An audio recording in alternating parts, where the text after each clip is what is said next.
Hi everybody, it's Michael Lutzmann, one of the managing directors of Opimian Wine Club. Today I get to do a tasting of one of my Bergerac wines. This was a case that I bought some time ago. It's lot number 6140, and it's got a vertical of the Pique-Sègue from Bergerac.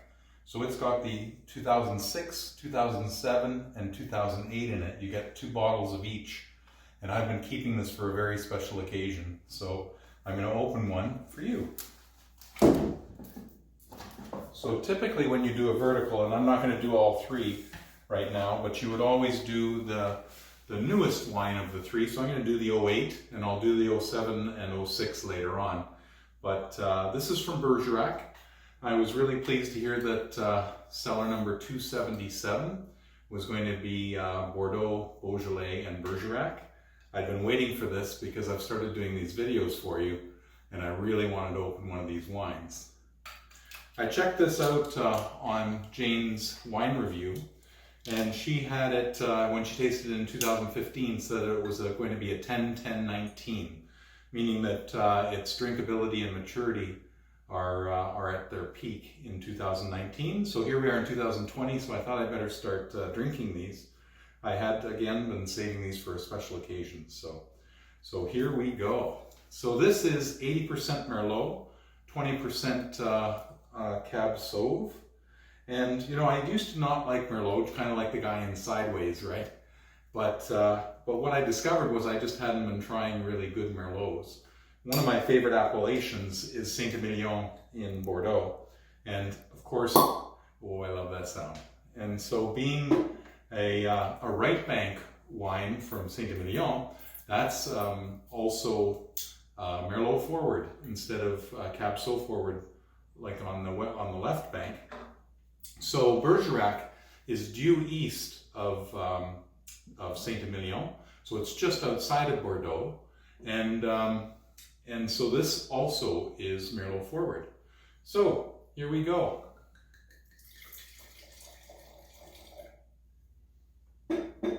So I've got my white paper here to have a look, and oh, it's beautiful. So wine as it ages, when it's getting to be this age, this one is 12 years old, it starts to turn more brown than it does red and ruby. So I would say that this is getting to be close to mahogany, maybe call it brick, and it's got a very watery edge, which tends to happen as a wine gets older, and so it's got some beautiful legs here. I would say that's a good 14.5%. And I'll tell you, I absolutely love older wines. Like, that's why I put these down in the cellar for so long, is that they start to get that jamminess. The fresh fruits become stewy fruits, and you get a lot of, I call it forest floor, and some earthiness. And even some truffle there, which is one of my favorite foods. So this is smelling absolutely perfect. You can see the cork was properly, this wine was properly kept, that the cork is still moist, and so that stops oxygen from getting in the bottle. And so now I get to try it.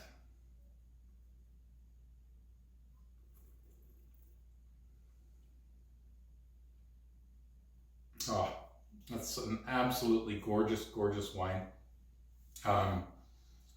So I'm getting some leather and some, again, that turned earth and that forest floor. Very, very, very rich flavors. It's so saturated. It's just beautiful.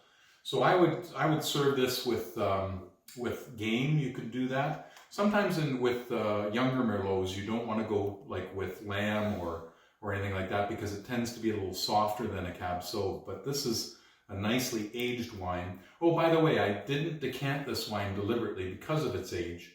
If this were younger, I would probably put it into a decanter, which softens the tannins. But these tannins are completely integrated. It's just beautiful, and also its balance with the acidity and the alcohol and the tannins are fantastic. So this is an awfully good wine, and I'm actually taping this before the cellar offering is out, so I don't know what number this is going to be, what lot number in the Cellar offering, but you can look it up in 277, and it's a Château Pique-Sègue. It'll be, I believe, the 2015 or 16 that will be in this year's, and it's from Bergerac, and I thank you very much. To your health.